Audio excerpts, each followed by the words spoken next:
সকালবেলা ছেলে যদি ঘুমিয়ে থাকে আমার যেন অনেকটা কাজ হয়ে যায় আর মনে মনে ভীষণ খুশি হই। ঠিক যেমন হচ্ছে আজকের দিনটা, ছেলে কিন্তু ঘুমোচ্ছে, সময় বলছে 9টা 10। তো আমার কাজকর্ম করার সাথে সাথে আমার কিন্তু স্নানটাও হয়ে গেছে। আর কানটা হঠাৎ করেই জানি না কেন ব্যথা হয়েছে, তাই কানেরটা খুলেই রেখেছি।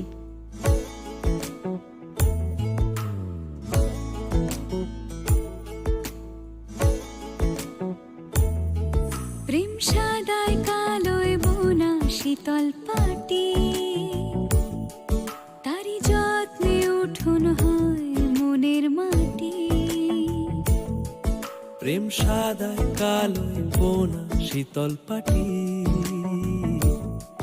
তারি যত্নে উঠোন হয় মনের মাটি।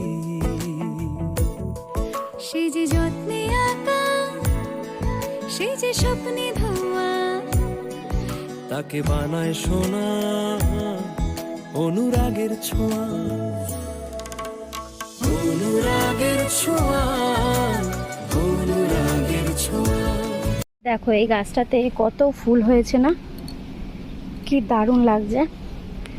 আর এই যে অনেক দিন পর এই জবাটা ফুটেছে, চলো তুলে নিই। কিন্তু জানি না কেন, দেখো আমার হাতের থেকে কত বড়, ঠিক আছে, কত বড় পিঁপড়ে হচ্ছে কেন জানি না। চলো দুটো গাঁদা ফুল তুলে নিই। আর ওদিকে লক্ষ্মী জবাও হয়েছে। বৌদি, পড়িস না পড়িস না পড়িস না, বৌদি লক্ষ্মী জবা দিয়ে গেছে, লক্ষ্মী জবা বলছি, বৌদি দিয়ে গেছে হচ্ছে সাদা ফুল। আর এই দেখো লক্ষ্মী জবা হয়েছে। ব্যাস চলো। ছাদে গেছি জামা কাপড় মেলতে, তার মধ্যে দুবার আমার মনে হলো যেন ছেলে নড়ছে বা ছেলে জেগে গেছে, পায়ের মলের আওয়াজ হচ্ছিল। ব্যাস তাড়াতাড়ি করে আসলাম, দেখি না ছেলে আমার ঘুমোচ্ছে। মানে এমন একটা অভ্যাস হয়েছে যেন আমার কান বাজতেই থাকে। তো এখন আবার কারেন্ট চলে গেল, টেবিল ফ্যানটা দিয়ে আসলাম। আর এই যে বৌদি ফুল দিয়ে গেছে, সেইগুলোকে তুলে নিলাম। আর সাথে আমি যেগুলো ছাদ থেকে আনলাম সেইগুলোও রয়েছে। Hello everyone, good morning. আশা করছি সবাই খুব ভালো আছো। আমি রিয়াঙ্কার, নতুন দিন নতুন সকাল নতুন একটা ব্লগে তোমাদের সবাইকে অনেক স্বাগত জানাচ্ছি। তো চলো, ছেলে যতক্ষণ ঘুমোচ্ছে আমি পুজোটা দিয়ে নিই। আর আজকে মঙ্গলবার, ভাবলাম আজ একটু শ্যাম্পু করি, কারণ কাল বুধবার ছেলের জন্মবার, শ্যাম্পু করা হবে না, তো তার জন্য আর কি। আর আজকে মা আসছে, ভীষণ আনন্দ হচ্ছে। মানে কি বলো তো, একা হাতে তো ভীষণ কষ্ট হয়ে যায়। এবার মা আসলে একটু হলেও তো মানে আমার ছেলেটাকে তো ধরতে পারবে, এটাই বড় কথা। তো চলো সঙ্গে থাকো, দেখতে থাকো ব্লগটা।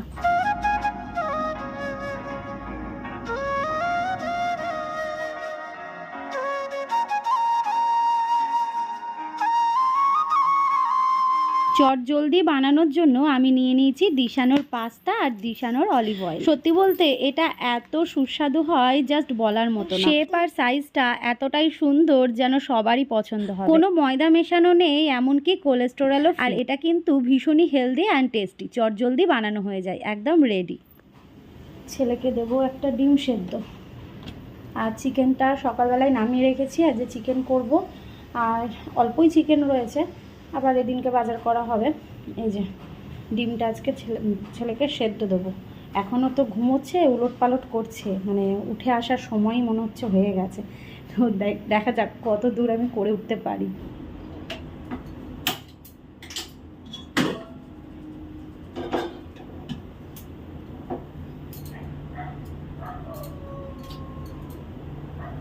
ভাত বসিয়ে দিয়েছি, আর এইদিকে কিন্তু মাংসটা বসিয়ে দিলাম। বললামই তোমাদের একদম অল্পই মাংস রয়েছে, মানে রাত্রিবেলার জন্য ঠিকঠাক ছিল, তবু ইচ্ছে হলো তাই করে নিলাম। আর করব ভেন্ডি আলু চচ্চড়ি, আর ছেলের জন্য ডিমটা সেদ্ধ করে রাখলাম। ভেন্ডিগুলো নেওয়া হয়েছিল, এত সুন্দর ভেন্ডি কি বলবো, ভীষণ ভালো আর কচি। রান্না বসিয়েছি, আর এদিকে দেখি জল চলে এসেছে। আর এই কলটা খোলা রয়েছে, ওইদিকের কলটাও খোলা ছিল, এদিকের কলটাও খোলা, দিলাম বন্ধ করে। এখন আমার জল ভরার সময় নেই, এখন জল ভরতে গেলে রান্নার দেরি হয়ে যাবে, বুঝলে। ফোনে ব্যালেন্সটাও শেষ হয়ে গেছে, একটা দরকারি কল করার দরকার ছিল, আর কি করা যাবে। মামা মামা বলো কি, বলো কি, বাবা বলো কি বলো, এই যে জানো বলো কি বলো কি বলো কি বলো কি। তোমাদের রৌনক সোনা এখন ওর মায়ের কথায় সাড়া দেয়, বুঝতে পারছো? আমি অনেকক্ষণ ধরে বলছি কি মাম্মাম মাম্মাম আসো ডিমটা খাবো মাম্মাম, আর ও বলছে এরকম তাকে কি, ঠিক এরকম চেপে বলবে কি, ভাবো তাহলে। কিন্তু এখন ডাকছি আর সাড়া দিচ্ছে না, এত ওর খেলনা প্রয়োজন না। ওই যে ওইদিকে ভেন্ডি রয়েছে, ভেন্ডিটা প্রয়োজন, ওইদিকে ভেন্ডি নিয়ে নিয়েছে, থালা বাসন নিয়ে, এইগুলো ওর প্রয়োজন। কি বলবো, ওর মায়ের জিনিসগুলো প্রয়োজন। মামা এখন কি বলবে না, দেখো কেমন দুষ্টু। আসো এটা খেয়ে নাও, এই যে জানো এই যে এই যে এই যে এই যে এই যে হাম্মি হাম্মি হাম্পি, ওই যে হাম হাম হাম, চললেন চললেন, হাম হাম হাম হাম হাম হাম হাম হাম হাম। অনেক কষ্ট করে এই যে খাওয়ানো হলো। দেখি দেখি দেখি দেখি দেখি মাম্মাম দেখি,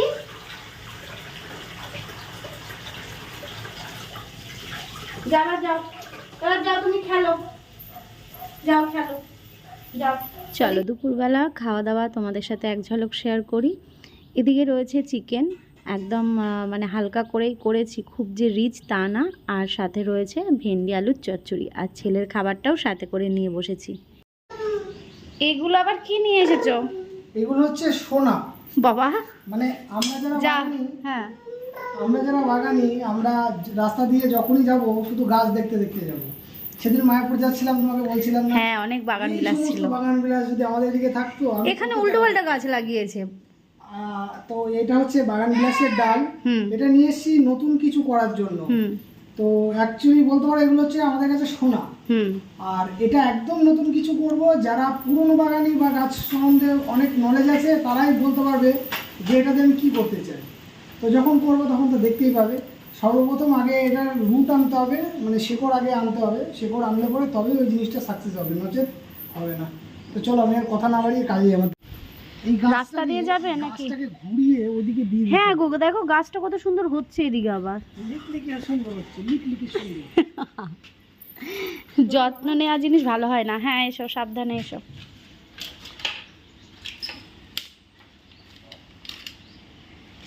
আর ইনি এদিকে পাতা পেয়েছে, ওই যে ওইটা পারলো ওখান থেকে, ওটা নিয়ে এখন হয়ে গেল।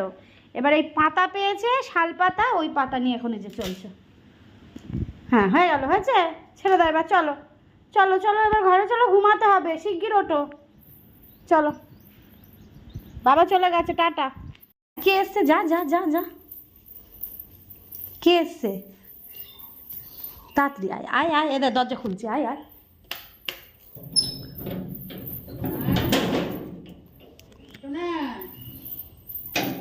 দেখি তো, আসতে লেগে যাবে, এটা এটা এটা লেগে যাবে। বলে হ্যাঁ আমি এখন দরজা খুলে দিই তো। ছাড়ো ছাড়ো, দিদুনকে ঢুকতে দাও, ঢুকতে দাও, ঢুকতে দাও। চলো আর যাই না, আর যাই না, ও নোংরা, ও পাতা আমি ফেলে দিচ্ছি, দাঁড়াও আমি ফেলে দিয়ে, নোংরা নোংরা হয় না। চলে আসো চলে আসো মাম্মাম, চলে আসো চলে আসো, দিদুন চলে এসছে, চলে আসো, বাড়িতে আসতে বলো। হ্যাঁ হ্যাঁ চলো চলো চলো। আমার ফোনে ব্যালেন্স শেষ হয়ে গেছে, ফোনও করতে পারছিলাম না জন্য। বিকেলবেলায় কিছু শ্যুটের কাজ ছিল, ছেলেকে নিয়ে একা পারি না বলে অনেক কাজ পেন্ডিং পড়েছিল। মা আসাতে মাকে কিন্তু ছেলেকে মানে ছেলের দায়িত্ব মায়ের কাছে দিয়ে আমি ছাদে গিয়ে অনেকগুলো ভিডিও শ্যুট করে নিয়েছি আজকে। কারণ বললামই তোমাদের, এক গাদা কাজ জমে গেলে মাথায় যে চাপটা লাগে না, ভীষণ বিরক্ত লাগে। তো ছেলের জন্য আমি আর করে উঠতে পারিনি, সেইগুলোই বিকেলবেলায় করে নিলাম। আর এখন সন্ধেবেলায় রান্নাঘরে চলে এসেছি রান্না করার জন্য। অনেক দিন পর পটল আলুর তরকারি হবে। আর হ্যাঁ একটু আপডেট দিয়ে দিই, আমার ছেলের আপডেটটা। দুপুরবেলায় দিদুনার সাথে একটুও ঘুমায়নি ছেলে, কিছুতেই ঘুম পাড়াতে পারিনি, তাই ও দুপুরবেলা অনেকটা খেলেছে। আর এই সন্ধে হতে না হতেই ছেলের ঘুম, তাই ওকে খাইয়ে দিলাম। আর প্রচণ্ড ঘুমের জন্য ঘ্যান ঘ্যানও করছিল, তো ওকে ঘুম পাড়িয়ে দিয়ে মশারি টাঙিয়ে মাও ওর কাছে রয়েছে, আর আমি চলে আসলাম রান্নাঘরে রান্না করার জন্য। তো আজকে পটল আলুর তরকারি আর সাথে হবে রুটি। আর অবশ্যই এখানে দুধটাও গরম বসিয়েছি। আর বলতে বলতে ওর বাবাও চলে এসছে, এখন ঘুরতে ওই 8টা 10-15 মতো বাজে। একটু লেট করেই কাজ করছে, কারণ মাঝে একটু কাজের সমস্যা হয়েছিল, সুতো থাকে না, কারেন্ট থাকে না, অনেক অনেক কারণের জন্য এই কাজ করতে ওর সমস্যা হয়ে যায়। তাই মা রয়েছে বলে ও একটু দেরি করেই কাজ থেকে বাড়ি আসলো। তো এদিকে আটা মেখে নিচ্ছি, আর ওদিকে দুধ জাল বসিয়েছি, আর সাথে কিন্তু তরকারিটাও হয়ে যাচ্ছে। আমরা একটু বেরোবো, যাব হচ্ছে পুজোর কিছু বাজার করতে, কারণ সময় তো আর নেই। মাঝখানে একটা দিন, মানে তোমরা যেদিন ব্লগটা পাবে তার পরের দিনকেই কিন্তু আমাদের বাড়িতে সত্যনারায়ণ পুজো। বললামই তোমাদের যে অনেক দিনের ইচ্ছে ছিল যে দেব করে দেওয়াই হচ্ছে না। আর সত্যি বলতে লাস্ট 2 বছর ধরে বাড়িতে কোনো পুজো আচ্ছাও করা হয়নি। তো ভাবলাম যে না চলো, দিনটাও ভালো রয়েছে, বৃহস্পতিবার। আর তরকারিটা কেমন লাগছে দেখতে কমেন্ট করে কিন্তু জানিও। একদম নিরামিষ যেমন করে করে আর কি। এদিকে খাওয়া দাওয়া হয়ে গেছে, তখন মনে হলো যে না ব্লগটা তো মানে করা হলো না। সেই ঘরে একটুখানি ভিডিও করেছিলাম। তো এই যে এখন খাওয়া দাওয়া হয়ে গেছে, মায়েরও খাওয়া হয়ে গেছে, আর আমি ছেলেকে খাইয়ে তারপরেই আমরা দুজন মিলে খেয়ে নিলাম। মা আসাতে আমি অনেকটা নিশ্চিন্ত হলাম। আর যেহেতু বাড়িতে দুটো পুজো হবে, তাই তো মাকে আসতেই হবে।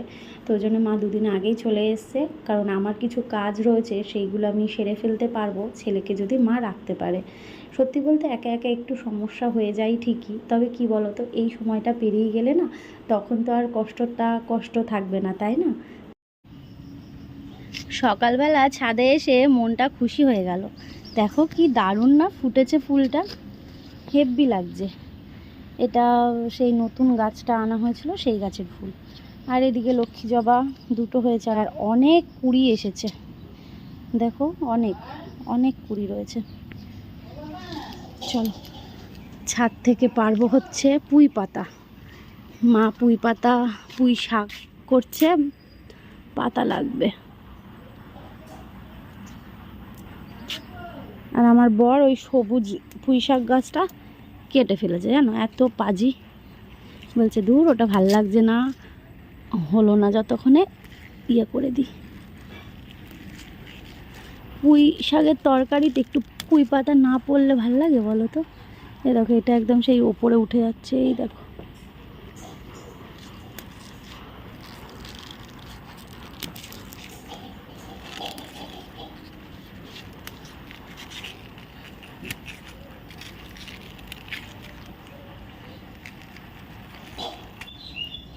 সকাল সকাল রোদ যা উঠেছে না, বিশাল রোদ উঠেছে। ও সকালবেলা উঠে এডিটটা করলাম, তারপর দেখি ব্লগটা তো শেষ করা হয়নি। ওরে বাবা কি রোদ! তো ভাবলাম ব্লগটাও শেষ করা যাক। আর এদিকে ছাদে আসলাম পুঁই পাতা নিতে, আর এদিকে দেখা এক ঝলক মা সকালবেলা উঠে সব কিছু কেচে ধুয়ে একদম রোদে মেলে দিয়েছে। মা থাকলে এত সকাল সকাল সম্ভব, আর আমি থাকলে সম্ভব হয়ে ওঠে না, বেলা হয়ে যায়। তো এই যে এই লাল পাতাগুলো নিয়ে নিলাম, মা সবজি কাটছে, আর আমার ছেলে তো দুষ্টুমি করে যাচ্ছে, সেই সবজিগুলোকে নিয়ে চারিদিকে ছড়াচ্ছে। ওকে এখন খাওয়াবো, খাইয়ে নিয়ে ওকে আবার ঘুম পাড়াবো, অনেক সকাল সকাল উঠেছে তো। চলো এটা এখন মাকে দিয়ে দিই। আর হ্যাঁ, আজকের ব্লগটা কেমন লাগলো জানিও। নতুন একটা ব্লগ এরপর থেকে শুরু করব। গতকালকের ব্লগটা শেষ করা হয়েছিল না, রান্নাবান্না সেরে গেছিলাম হচ্ছে বাজারে, পুজোর কেনাকাটা ছিল সেইগুলো করতে। আজকেও যেতে হবে, তার জন্য হয় না, ও কাজ থেকে আসলো অনেক রাত করে, তো তারপর যেতে হয়েছে। যেতে যেতে ওই 8:30 9টা বেজেছে। তো এই জন্যে সমস্ত কিছু গুছিয়েও আনা হয়নি, আজকে আবার যেতে হবে। আর আগামীকাল তো পুজো বাড়িতে। তো চলো আজ তবে আসি, নতুন একটা ব্লগের সাথে আগামীকাল দেখা হচ্ছে। ভালো থেকো, সুস্থ থেকো, সাবধানে থেকো।